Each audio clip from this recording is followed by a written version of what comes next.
أعوذ بالله من الشيطان الرجيم بسم الله الرحمن الرحيم الحمد لله رب العالمين وصلى الله على محمد وآله الطاهرين اللهم صل على محمد وعلى محمد ورچیل کر ولعنة الله على أعدائهم أجمعين. خوب سورہ مبارکہ انفال پڑھ رہے تھے. اس سورہ میں کس طریقے کے مسائل اور مباحث کو ذکر کیا گیا ہے، بیان کیا گیا ہے. اس سورہ کے محتوا اور مطالب کیا ہیں اس سے آشنا ہوئے. آج جو ہے اس سورہ کے شان نزول کے سلسلے میں کہ کون سا واقعہ پیش آیا، کون سی چیز سبب بنی کہ اللہ کی جانب سے یہ سورہ یا اس سورہ کی جو ابتدائی آیتیں ہیں وہ نازل ہوئی. از ابن عباس چنین نقل شده که پیامبر صلی الله علیه و آله و سلم در روز جنگ بدر برای تشویق جنگجویان اسلام جوایزی برای آنها تعیین کرد و مثلا فرمود کسی که فلان فرد دشمن را اسیر کند و نزد من آورد چنین پاداشی را به او خواهم داد. این تشویق علاوه بر روح ایمان و جهاد که در وجود آنها شعله ور بود سبب شد که سربازان جوان پیامبر صلی الله علیه و آله و سلم در یک مسابقه افتخار آمیز با سرعت به سوی هدف بشتابند، ولی پیرمردان و افراد سال خورده در زیر پرچمها توقف کردند. هنگامی که جنگ بدر پایان پذیرفت جوانان برای گرفتن پاداشهای افتخار آمیز خود به خدمت پیامبر شتافتند، اما پیرمردان به آنها گفتند که ما نیز سهمی داریم، زیرا ما تکیهگاه و مایه دلگرمی شما بودیم و اگر کار بر شما سخت میشد و عقب نشینی میکردید حتما به سوی ما آمدید. در این موقع میان دو نفر از انصار مشاجره لفظی پیدا شد و راجع به غنایم جنگ با یکدیگر گفتگو کردند. آیه فوق نازل شد. شان نزول یہ ہے جس کو ابن عباس نے نقل کیا ہے. ابن عباس کہتے ہیں کہ جنگ بدر والے دن نبی کریم نے اعلان کیا کہ جو بھی لشکر اسلام کا سپاہی فلاں دشمن کو اسیر کر کے میرے پاس لائے گا اس کو یہ انعام دوں گا. دشمن کو قتل کرنے اور اسیر کرنے کے لیے پیغمبر نے کچھ انعامات رکھے. اعلان کیا پیغمبر نے انعام دینے کا کہ جو بھی دشمن کے لشکر کے فلاں شخص کو قتل کرے گا یا اسیر کرے گا تو اس کو یہ انعام دیا جائے گا. اب پیغمبر کے اس اعلان انعام نے لشکر اسلام کے سپاہیوں کے اندر ایک نئی جان ڈال دی اور سپاہیوں کے درمیان ایک مسابقے کی کیفیت پیدا ہوئی. ہر سپاہی ایک دوسرے سے سبقت لینا چاہتا تھا. وہ چاہتا تھا کہ وہ زیادہ سے زیادہ دشمن کو قتل کرے یا اسیر کر کے پیغمبر کے پاس لائے تاکہ انعام حاصل کر سکے. اب ظاہر سی بات ہے لشکر اسلام میں دو طریقے کے لوگ تھے، کچھ جوان تھے اور کچھ بزرگ تھے. جوانوں کے اندر طاقت زیادہ ہوتی ہے، حوصلہ زیادہ ہوتا ہے، لہٰذا یہ پیش قدم ہوئے. اور جو بزرگ افراد تھے وہ لشکر اسلام کا پرچم لے کر کے دیوار کی طرح ایک مقام پہ کھڑے ہو گئے. یہ تشویق کر رہے تھے، یہ حوصلہ افزائی کر رہے تھے ان لوگوں کی کہ جو لوگ دشمن سے مقابلہ کریں، یعنی جوانوں کی. بزرگوں کا کام تھا پرچم لے کر کے کھڑے رہیں اور جوانوں کی حوصلہ افزائی کریں، ان کا جوش اور جذبہ بڑھائیں. بہر صورت لشکر اسلام کے سپاہیوں نے جنگ جیتی، بہت سارے لوگوں کو قتل کیا، اسیر کیا. جنگ تمام ہوئی، جو غنائم ہاتھ لگے جب ان غنائم کو تقسیم کرنے کی باری آئی تو چونکہ پیغمبر نے اعلان کیا تھا کہ جو دشمن کو قتل کرے گا یا اسیر کرے گا اسے انعام دیا جائے گا، تو یہ سارا کام تو جوانوں نے کیا تھا. جب جوانوں کو پیغمبر نے غنائم تقسیم کرنا شروع کیا تو یہ جو بزرگ تھے جو میدان جنگ میں نہیں گئے تھے بلکہ ایک گوشے میں کھڑے تھے، جو جوانوں کی حوصلہ افزائی کر رہے تھے، یہ لوگ اعتراض کرنے لگے، کہنے لگے کہ غنائم جنگی میں ہمارا بھی حصہ ہے، ہم بھی اس کے حقدار ہیں، کیونکہ اگر پیچھے ہم دیوار بن کے کھڑے نہ ہوتے، اگر ہم نے تم لوگوں کی حوصلہ افزائی نہ کی ہوتی، تم لوگوں کو جوش اور بلبلہ نہ بڑھا دیا ہوتا، تو ہو سکتا ہے دشمن پیچھے سے آ کے تم پر حملہ کر دیتا اور بجائے یہ کہ تم کامیاب ہوتے تمہیں شکست دے دیتے۔ یعنی ہم بھی تمہارے ساتھ تھے، اگرچہ ہم میدان جنگ میں نہیں اترے ہیں، لیکن اس جنگ میں کامیابی میں ہماری بھی حصے داری، ہماری بھی شمولیت ہے۔ لہذا جس طریقے سے تم لوگ غنائم کے حقدار ہو، اسی طریقے سے ہم بھی غنائم کے حقدار ہیں۔ اب یہ غنائم کی تقسیم کے اوپر آپس میں اختلاف ہو گیا۔ جوان چاہتے تو صرف ہمیں ملے، بزرگ چاہتے کہ جس طریقے سے جوانوں کو دیا جا رہا ہے اسی طریقے سے ہمیں بھی غنائم میں حصہ دیا جائے۔ اب جب یہ اختلاف ہوا ہے غنائم جنگی کو لے کر کے، اس وقت یہ آیت نازل ہوئی۔ یہ تو اللہ اور اس کے رسول کا حق ہے، کوئی اپنا حق نہیں جتا سکتا غنائم کے اندر، وہ جسے چاہے تقسیم کرے، اس میں تمہاری کوئی حقداری نہیں ہے، تمہارا کوئی استحقاق نہیں ہے۔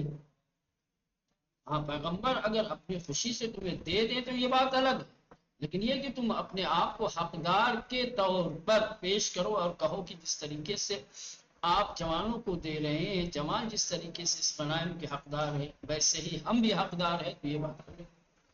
حق وہاں ہوتا ہے مولانا جہاں پر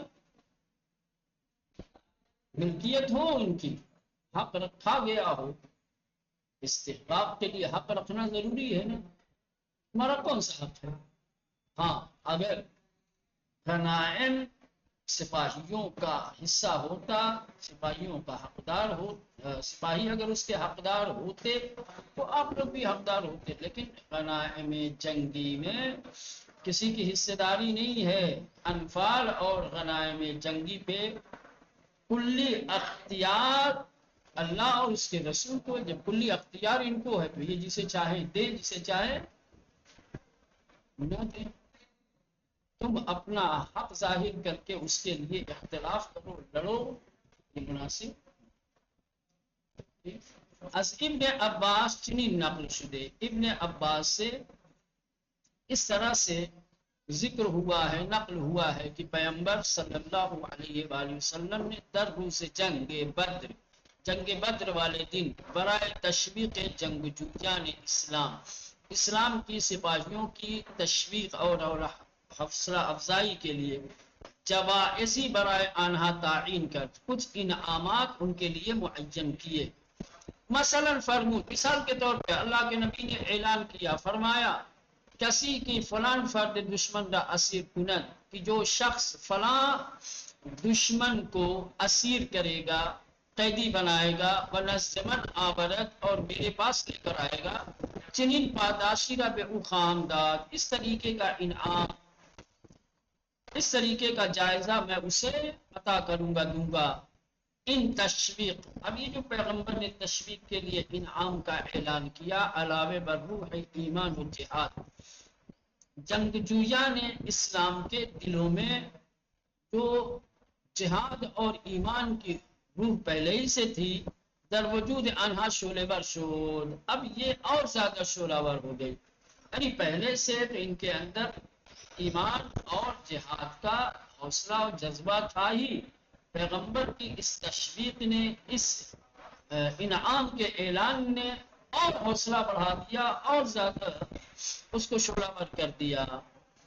تو یہ سبب شد کہ سربازان جوان پیغمبر کی انعام کا اعلان یا جو تشویق کی پیغمبر نے، یہ تشویق پیغمبر کی وجہ بنی کہ سربازان جوان، جو جوان سپاہی تھے پیغمبر اسلام کے، در یک مسابقہ افتخار آمیز، ایک افتخار آمیز مسابقے کی صورت میں، با سرعت تیز رفتاری کے ساتھ، بسوء حدب بشتابن، یہ ہدف اور مقصد کی طرف آگے بڑھے، یعنی پیغمبر اسلام کی تشویق سبب بنی کہ پیغمبر اسلام کے جو جوان سپاہی تھے وہ افتخار حاصل کرنے کے لیے تیزی کے ساتھ ہدف اور مقصد کی طرف قدم بڑھائیں۔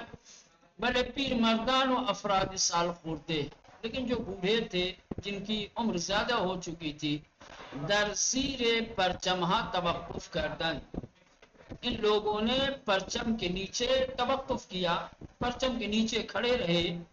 ہنگامی کی جنگ بدر پایان پذیرفت، جس وقت جنگ بدر تمام ہوئی، جوانان برائے گرفتن پادشاہ افتخار آمیز خود، جوانوں نے اپنے افتخار آمیز انعامات دریافت کرنے کے لیے، حاصل کرنے کے لیے بخدمت پیغمبر شتافتن، پیغمبر اسلام کی خدمت میں حاصل ہوئے، کیونکہ پیغمبر نے اعلان کیا تھا انعام دینے کا۔ اب جنگ تمام ہو گئی، اب انعام دریافت کرنے کا موقع ہے، لہذا جو جوان سپاہی تھے وہ اپنے اپنے افتخار آمیز انعامات دریافت کرنے کے لیے نبی کریم کی بارگاہ میں حاضر ہوتے ہیں۔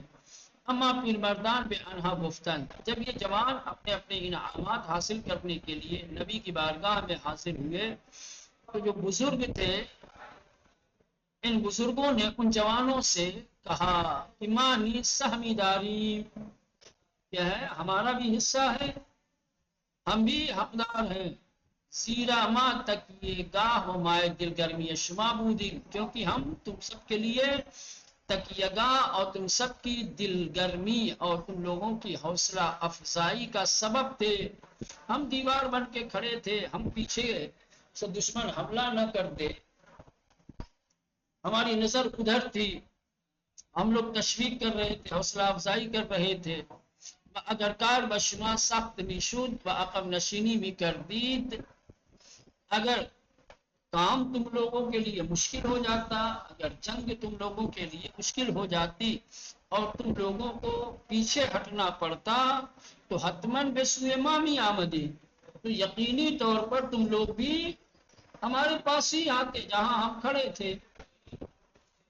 در ان موقع، اب یہی سب گفتگو ہو رہی تھی کہ اسی موقع پر دو نفر از انصار کے دو افراد نے، دو لوگوں نے مشاجرے لفظی پیدا شد، لفظی کہا سنی ہو گئی، مشاجرے لفظی یعنی لفظی بحث و تکرار، ٹھیک، ہاں، ایک لفظی مشاجرہ ہوتا ہے، ایک عملی ہوتا ہے، ہاتھا پائی ہے نا، کہ ہاتھا پائی نہیں، زمانی اختلاف ہوا، براجع بغنائم جنگ با یک دیگر گفتگو کردن، اور جنگی غنائم کے سلسلے میں ایک دوسرے سے گفتگو اور بات چیت ہوئی ان کی۔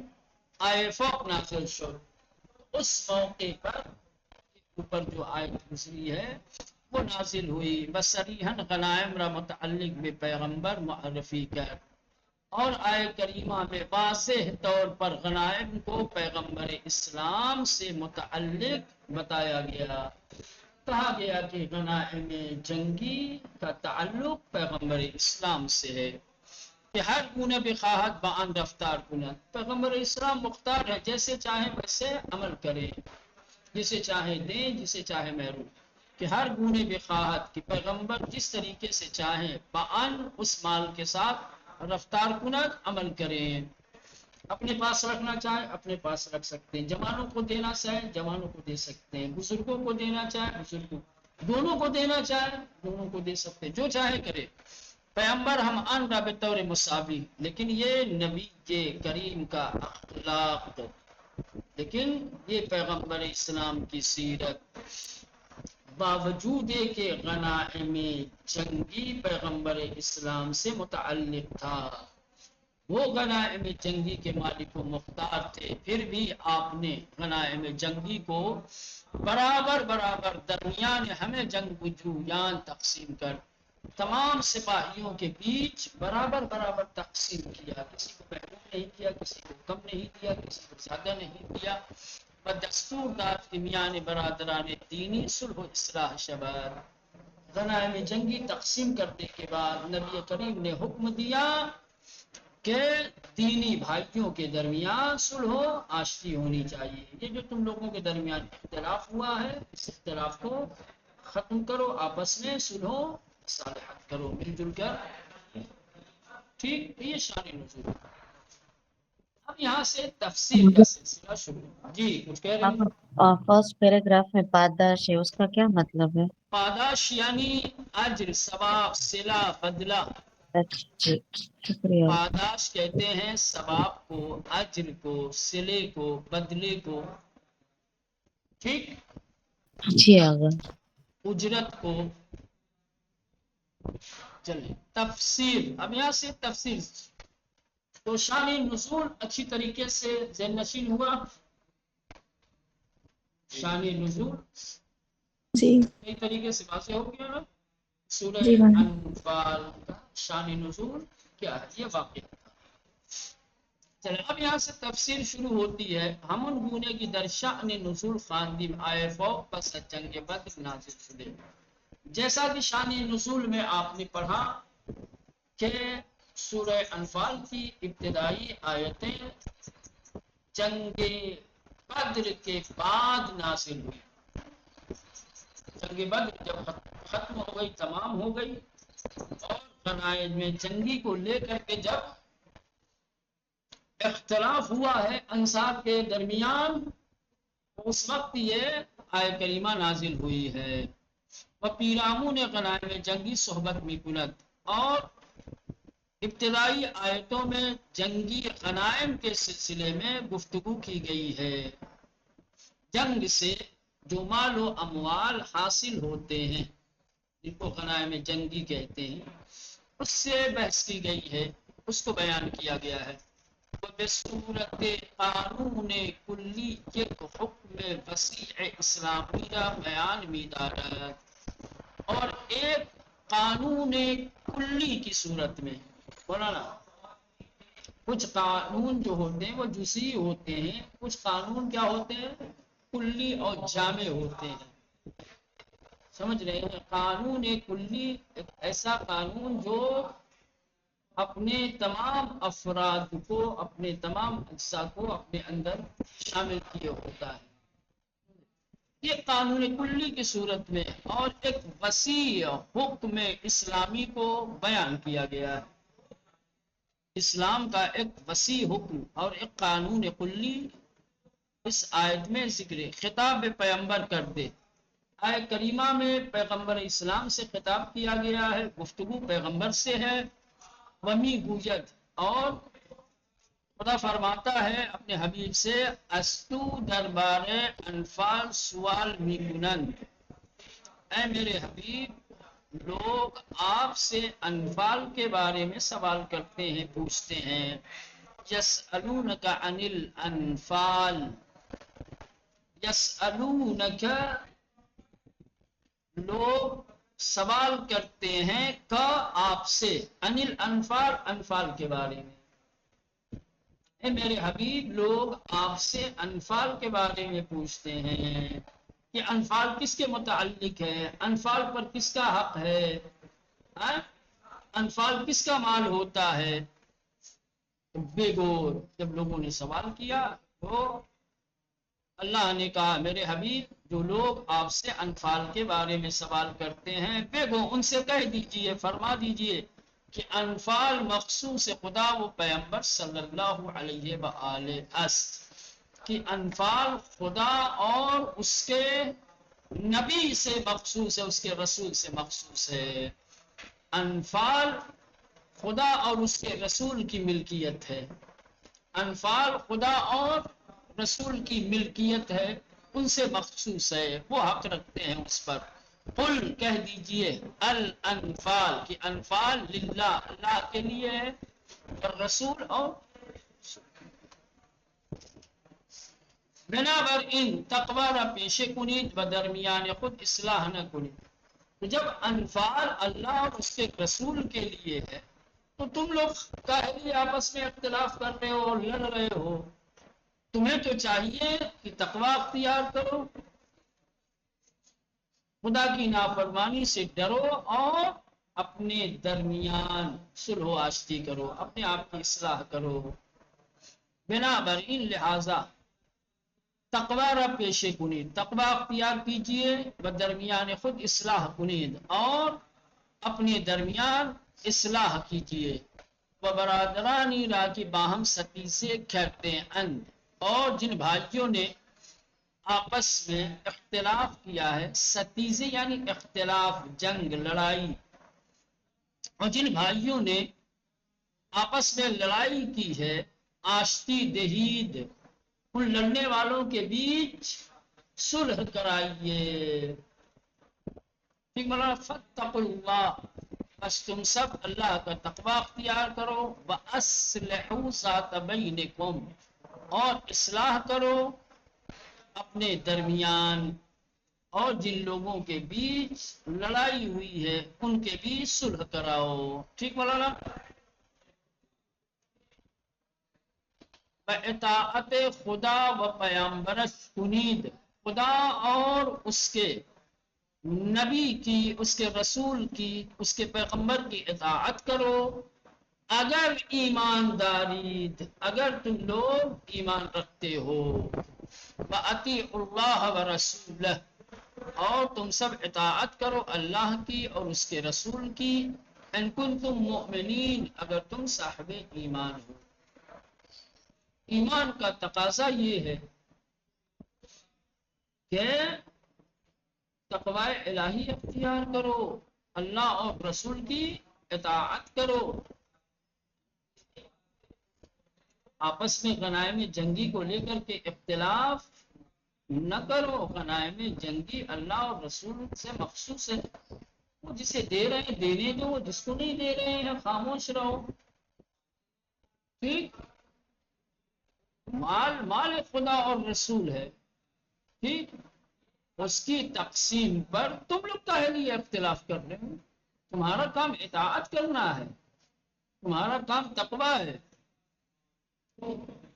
یعنی تنہا ایمان باسخن نیس، یعنی آیت یہ کہنا چاہتی ہے کنتم مومنین کا مطلب یہ ہے کہ ایمان کا تعلق صرف زبان سے نہیں ہے کہ صرف انسان زبان سے توحید کا، نبوت کا اقرار کر لے، شہادتیں زبان سے جاری کر دے اور مومن ہو جائے گا. نہیں، بلکہ جلوگاہ ایمان اطاعت بی قید و شرط در ہمیں مسائل زندگی از فرمان خدا و پیغمبر است.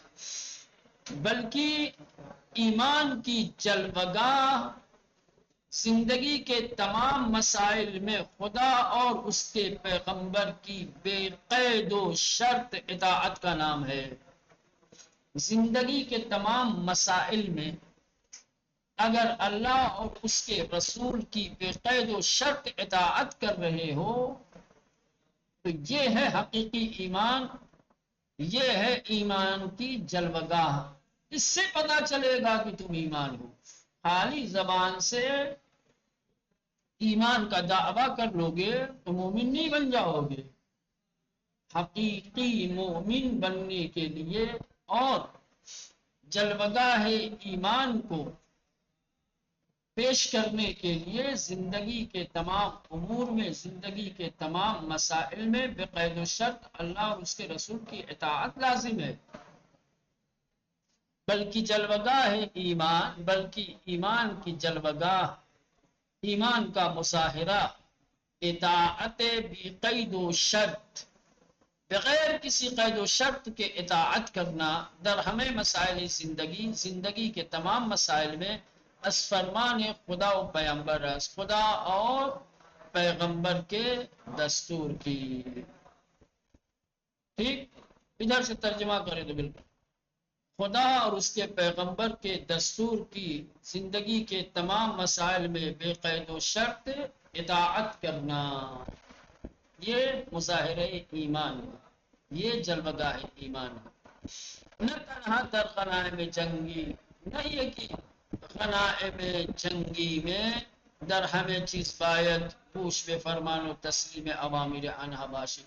نہ یہ کہ صرف غنائم جنگی میں ان کے فرمان اور ان کے دستور کو سنا جائے اور اس کی اطاعت کی جائے اور اس کو مان لیا جائے.